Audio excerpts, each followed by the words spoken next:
Last week, Afghanistan's Taliban government published a new law. They called it Decree Number 18. They described it as a law on judicial separation of spouses.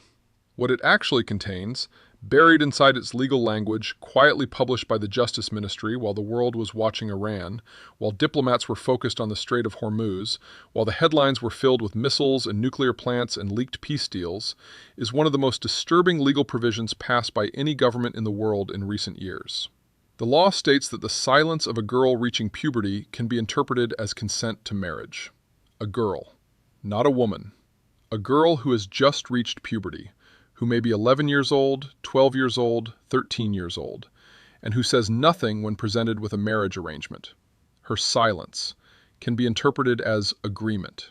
The United Nations Assistance Mission in Afghanistan, UNAMA, said this law implies that child marriage is permitted. It said the provision undermines the principle of free and full consent. It said it fails to safeguard the best interests of the child. It expressed grave concern. And the Taliban spokesman stood in front of a camera and said, "Objections from those who contradict the religion of Islam are not new, and we should not pay attention to them." Welcome to the Intel Room. Tonight we are going to talk about Afghanistan, about what is actually happening inside that country right now. Not in the language of diplomatic communiques, not in the careful framing of UN statements, but in the plain, honest language of what Decree Number 18 means for the girls it applies to. We are also going to talk about the Taliban's international ambitions and why this law, passed while they are actively trying to gain international recognition, reveals a strategy of saying one thing to the world and legislating something completely different at home. And we are going to talk about America, about what the United States spent 20 years and $2 trillion trying to build in Afghanistan, and what that country looks like 5 years after the chaotic withdrawal that ended it. Before we go any further, drop a comment right now. Did you know the Taliban had passed a law last week saying a girl's silence at puberty can be interpreted as consent to marriage? Because this story has not received the attention it deserves while the world watches the Middle East. Let me know below. Start with the law itself. Because the Intel Room believes in showing you the specific language, not summarizing it from a distance, not softening it with diplomatic vocabulary, but letting you read exactly what Decree Number 18 says and decide for yourself what it means. Afghanistan's Justice Ministry published Decree Number 18 on judicial separation of spouses last week, which sets out rules for separation of a married couple. Among its most controversial provisions, it says that the silence of a girl reaching puberty can be interpreted as consent to marriage. Interpreted as consent. Russia matters. In law, consent is one of the most fundamental concepts in the entire legal framework of civilized governance. Consent must be freely given, it must be informed, it must be affirmative, it cannot be assumed from silence. It cannot be constructed from the absence of objection. That is not a Western concept. That is not cultural imperialism. It is the foundational principle of every Islamic legal scholar who has written about marriage in the context of protecting individuals from coercion, including classical Islamic jurists who specifically argued that a girl's silence under pressure does not constitute valid consent. The Taliban's Decree Number 18 takes that foundational principle and inverts it. Silence, the absence of speech, the absence of protest, the absence of the ability to say no clearly, becomes consent. For a girl who has just reached puberty, the decree also includes a section on the separation of girls who reach puberty and are married, which implies that child marriage is permitted, UNAMA said. This undermines the principle of free and full consent and fails to safeguard the best interests of the child. The section on separation of girls who reach puberty and are married does not prohibit such marriages. It regulates what happens when they end, by regulating the dissolution of child marriages, by creating a legal framework for separating from a marriage entered at puberty. The law implicitly treats such marriages as legally valid arrangements that exist and must be managed, not as violations to be prevented. Russia matters. This is how discriminatory law works in practice. Not always through explicit permission, sometimes through regulation that treats the prohibited thing as normal. Now let us talk about what the Taliban told the world when they seized power in August 2021. The images from Kabul's airport in those final days are among the most searing of the last decade. Crowds pressing against the perimeter, planes taking off with people clinging to the exterior, the complete and sudden collapse of a government that the United States had spent $2 trillion and 20 years trying to build. When the Taliban took control of the country, they held a press conference.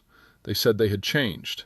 They said they had learned. They said this Taliban was different from the Taliban of the 1990s, the Taliban that had banned girls from school, banned women from working, executed people in stadiums, and imposed a version of governance so brutal that it shocked even countries with deeply conservative social frameworks. After seizing power in Afghanistan following the chaotic withdrawal of U.S.-backed forces in 2021, the Taliban announced certain limited rights for women, issuing a decree that included the right for women to an inheritance and to refuse marriage. The right to refuse marriage. That was one of the specific rights the Taliban announced in 2021. They said women could refuse marriage. They said this publicly, to international media, to the United Nations, to every government that was deciding whether to engage with the new Afghan authorities. Russia matters. 5 years later. Decree number 18 says a girl's silence can be interpreted as consent to marriage. The right to refuse marriage, announced in 2021, requires the ability to say no. A law that interprets silence as consent, passed in 2026, makes saying no less necessary by making silence sufficient to proceed. The gap between those two positions is the gap between what the Taliban said it would be and what it has actually become. Successive decrees have undermined these protections, UNAMA said. The myriad restrictions imposed by the government have deprived millions of Afghan women and girls of their right to education, weakened economic participation, and deepened poverty, with long-term consequences for Afghanistan's development. Millions of women and girls, deprived of education, weakened in economic participation, deepened in poverty. Russia matters. These are not statistics. These are the children of Afghanistan, an entire generation of girls who came of age after 2021 in a country where going to school has become illegal for them, where working has become restricted for their mothers, and where a new law now says that if they reach puberty and say nothing, their silence is good enough. Tell me in the comments, what responsibility does the international community bear for the situation of Afghan women and girls right now? Because that question does not have an easy answer, and the intel room is not going to pretend it does. Now let us talk about the Taliban's international recognition strategy, because this is the dimension of the story that makes Decree number 18 particularly revealing about how the Taliban operates. The Taliban have called for international recognition, assistance, and sanctions relief.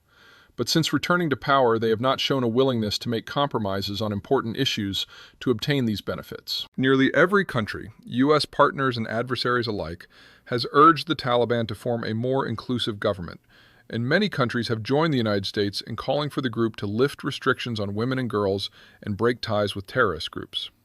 In response, the Taliban have stalled, equivocated, and ultimately either ignored or rejected outright these calls. Stalled, equivocated, ignored, rejected. Center for Strategic and International Studies, that four-word summary describes 5 years of Taliban engagement with international demands for basic human rights protections.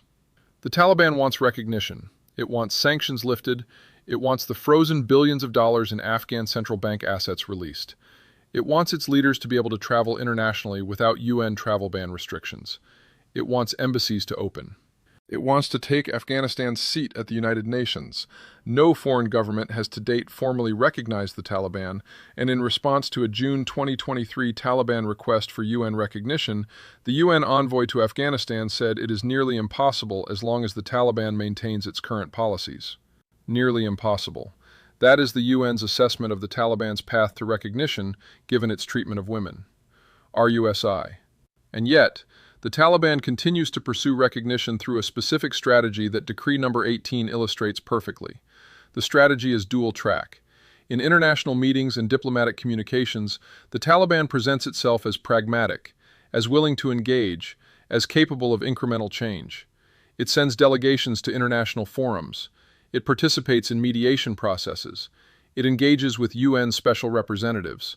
It maintains the diplomatic optics of a government seeking legitimate standing in the international community.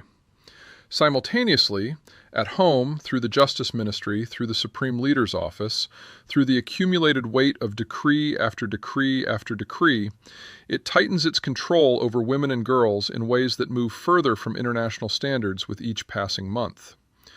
There appears to be a trend of re-engagement with the Taliban government, most notably exemplified by the opening of several embassies and the improvement of diplomatic relations led by countries such as Russia, China, and Iran. Western countries have initiated limited technical dialogues on aid and security with the new Afghan regime.